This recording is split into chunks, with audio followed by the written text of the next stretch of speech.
سیرت کے اس پہلو کو بھی دیکھیں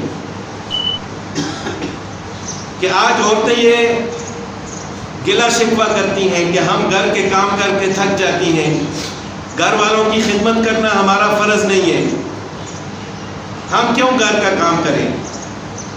تو حضرت فاطمہ رضی اللہ تعالیٰ عنہ کی سیرت کو دیکھیں کہ ایک دفعہ حضرت فاطمہ رضی اللہ تعالیٰ عنہ رسول اللہ صلی اللہ علیہ وسلم کی خدمت میں حاضر ہوئی کہ یا رسول اللہ صلی اللہ علیہ وسلم، آپ کے پاس خادم ہیں، لونڈیاں ہیں، مجھے بھی عنایت فرمائے، میرے کام میں میرے ساتھ ہاتھ بٹائے، میری مدد کریں۔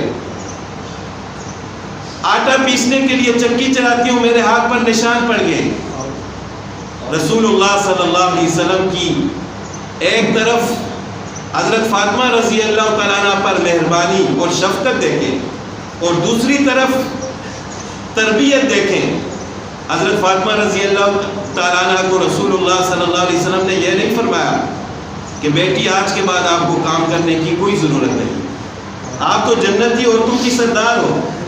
نہیں، رسول اللہ صلی اللہ علیہ وسلم نے فرمایا کہ بیٹی، میں آپ کو ایسی تسبیح بتاتا ہوں، ایسے کلمات دیتا ہوں جو آپ ان کو رات کو سوتے وقت پڑھو گی تو وہ آپ کے لیے خادم اور لونڈی سے زیادہ بہتر ہے۔ اور وہ تسبیح یہ ہے کہ جب آپ رات کو بستر پر لیٹو تو 33 مرتبہ سبحان اللہ پڑھو، 33 مرتبہ الحمدللہ پڑھو، اور 34 مرتبہ اللہ اکبر پڑھو۔ اللہ تعالیٰ آپ کی ایسی مدد فرمائیں گے کہ آپ کو لونڈی اور خادم کی ضرورت نہیں پڑے گی۔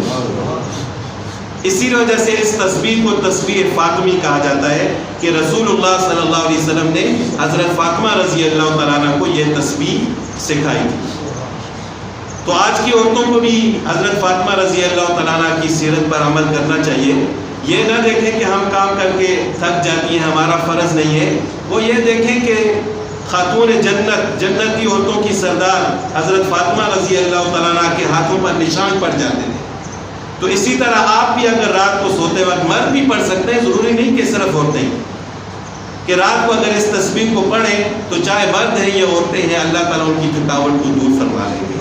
اللہ تعالیٰ ہمیں حضرت فاطمہ رضی اللہ تعالیٰ عنہ کے ساتھ محبت کرنے اور ان کی سیرت پر عمل کرنے کی توفیق عطا فرمائے۔ وآخر دعوانا الحمدللہ۔